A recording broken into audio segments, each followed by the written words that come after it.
அவங்க சொன்ன செய்தியில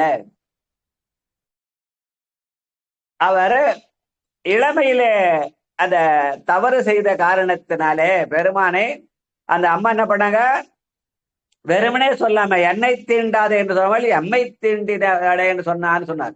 தீண்டு வீராயினம்மை திருநீல கண்டம் என்றார் என்பது சேக்கிழார் வாக்கு. அந்த எம்மை என்றதுனாலே உன்னை மட்டுமல்ல மற்ற மாதரார் தம்மை மனத்தினும் தீண்டேன் என்பதுதான் அவர் எடுத்துக்கொண்ட சபதம். அது சேக்கிழார் வாக்காலே வந்த சபதம். என்ன அந்த சபதத்தினாலே அவர் இளமையிலிருந்து முதுமை வரை அற்புறு புணர்ச்சியின்மை அயலறியாம ரெண்டு பேரும் தொடாம இருந்தது மட்டும் முக்கியம் இல்ல, அந்த செய்தி அடுத்த வீட்டுக்கு தெரியாம அற்புறு புணர்ச்சியின்மை அயல் அறியாமை வாழ்ந்தார். கோச்சின் அம்மா வீட்டுக்கு போயிடல, இல்ல எங்க வீடு இப்படி தப்பு பண்ணிட்டார் ஊரெல்லாம் சொல்லி தெரியல, அதெல்லாம் இல்லாமல் அவருக்கு வேண்டிய கடமைகளெல்லாம் செய்து அந்த அற்புறு புணர்ச்சியின்மை அயல் அறியாமை வாழ்ந்ததான் அந்த அம்மாவுடைய சிறப்பு. அதனாலேதான் இந்த முதல் அந்த அந்த அம்மாவுடைய சிறப்பினாலே இந்த பெரிய புராணத்துக்கு பெண்ணின் பெருமை என்று தெரிவிக்க சொல்லுவார். பெரிய புராணத்துக்கு இன்னொரு பெயர் என்ன, பெண்ணின் பெருமைன்னு சொல்லுவார். அப்படி இளமையிலிருந்து முதுமை வரை வாழ்ந்த காரணத்தினாலே இந்த பெருமான் சும்மா இருப்பாரா, அவரை சோதிப்பதற்காக வந்தவர் அவர் யாரு, அவர் அடியார்களை பற்றி ஓடு கொடுத்தாரா அந்த ஓட்டையே கொண்டு வந்து அவரிடத்திலே கொடுத்து பாதுகாக்க சொன்னார். ஆனால் இவர் அதை பத்திரப்படுத்தி கூட பெருமான் அந்த ஓட்டை இருந்த இடத்திலிருந்து போக்கி விட்டார்னு சேக்கிழார் பாடுவார்.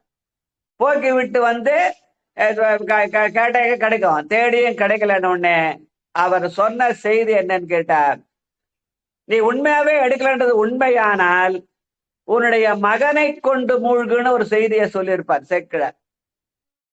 அது அம்மா அந்த அந்த செய்தி அம்மா விட்டாங்க. மகனை கொண்டு மூழ்குன்னு முதல்ல சொல்றார். அப்படி சொல்கிற போது இவர் அதை மறுப்பு தெரிவிக்கிறார். உடனே இவர் என்ன செய்யறாரு, அந்த நிகழ்ச்சியை அப்படியே தில்லைவாழனுடைய சபைக்கு கொண்டு செல்கிறார். அங்கே போய் சபையில என்ன பண்றாங்க, அந்த இவரை பத்திய செய்தியெல்லாம் சொல்றாங்க.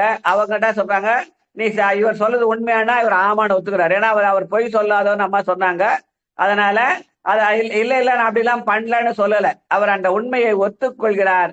அப்ப ஒத்துக்கொள்வதனால இவர் என்ன செய்கிறாரோ அதன்படி நீ செய்யணும் அப்படின்னு தீர்ப்பு கொடுத்துறாங்க. அவர் நான் இயன்றதை செய்வேன் என்று சொல்லி வந்து இங்கே வந்த பிறகு அந்த அம்மாவிடத்துல சொல்லி இவர் தான் ஒரு கழியை எடுத்து நீ அந்த முனையை பிடிச்சோ நான் இந்த முனையை பிடிச்சோன்னு மூழ்கிறாரு. வந்த முனிவர் வந்து அந்த கோலை எடுத்து கொடுக்கல, இவர் தான் அந்த கோலை எடுத்து மூழ்கினார். அப்பொழுது அவர் என்ன பண்ணாரு, முதல்ல வந்து பிள்ளைய மொழி சொன்ன, பிள்ளை இல்லைன்னா அப்ப மனைவிய மொழி கூடன்னு கேட்கிறார். அப்ப அவங்க அந்த செய்தி அவர் சொல்லல, முதல்ல எங்களுக்குள்ள தீண்டுதல் இல்லைன்னு சொல்லல. சபையில போய் கேட்டாக்க அப்பவும் சொல்லல. அதுக்கப்புறம் இங்க வந்து மூழ்கும் போது அந்த கோலை பிடித்த ஏன் கோலை பிடிச்சிருக்கிறேன் கேட்டப்பதான் இவர் அந்த உண்மையை இறுதி நேரத்திலே சொல்கிறார். அதுவரை அந்த உண்மையை அவர் மனதுக்குள்ளே வைத்து இரண்டு பேருமாக அந்த அந்த சபதத்தை மனதிலேயே வைத்து பாதுகாத்து வைத்திருந்தார்கள்.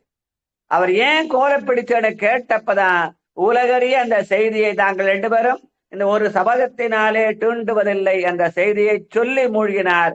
அப்படி அந்த உண்மையை சொன்ன காரணத்தினாலே அவருடைய முதுமை மறைந்து இளமை வந்தது. அந்த நீ அந்த இந்த இளமையோடு நீ வந்து எங்க சிவலோகம் வந்து சேர வேண்டும் என்ற செய்திதான். அப்படி இளமையோடு அவரை கொண்டு சென்ற அந்த குளத்துக்கு இளமையாக்கினார் கோயில்னு பேரு.